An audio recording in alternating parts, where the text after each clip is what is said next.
Don't be too hard on yourself, okay? Sometimes things are hard, and that's okay. Here's why.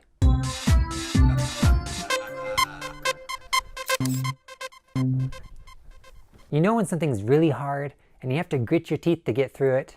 Then when you come out on the other side, you're better because of it? If you've ever made candles, you know that each time you dip the string into the hot wax, the candle comes up thicker. With each dunk, the candle grows. I want to share with you a learning experience that I recently had, but my candle wasn't growing. It was more like going through a cheese grater. I think that there are two kinds of challenges. There's challenges that make you stronger and challenges that make you smarter. The first one is where you have to really grit your teeth and pedal to the metal to get through it. The second one is where you exercise your mind, you ask, why am I hurting? Why is this a challenge? Then you pull the brake. I think this second kind of challenge is just as important as the first one. Sometimes slowing down and choosing a different path is just as important as speeding up and getting things done. They both have their place. Here's an example. A couple months ago, I found myself in a very difficult class. The problem was I knew that it had to be difficult. This was the accumulation of 3 years of study and practice. This was the class that said, yes, I'm ready to eat, breathe, and sleep journalism. Let's do this. I knew it was difficult, but I didn't want to give up. That's why I ignored the brake pedal, and things got harder, and harder, and harder. But then I found myself thinking, I don't want to do this. I can do it, and I don't want to give up, but I don't want to do it.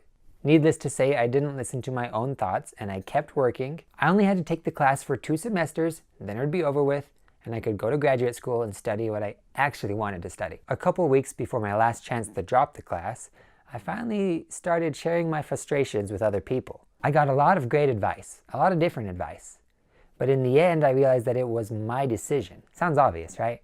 This is a theme that I recently read about in a book I picked up called The 4 Agreements. It reads, say no when you want to say no, and say yes when you want to say yes. You have the right to be you. Once I decided to pull that brake, I was happier, much happier. Long story short, I dropped the class just in time to get a refund, and I switched majors. I realized that in this case, gritting my teeth and getting through it was the wrong option. It was actually wearing me out, not making me stronger, and it was hard for me to realize that. That being said, it wasn't a waste of time. I mean, it was good for me to do something hard, even though I didn't want to. I learned more about myself. So when you're having a hard time, just admit it to yourself, ask for help, and make a choice that you will be happy with. Just realize that that choice might be either pulling the brakes, changing directions, or maybe keep going and work hard. And you can do it. It's up to you. Hey, have a nice day. And don't forget to smile.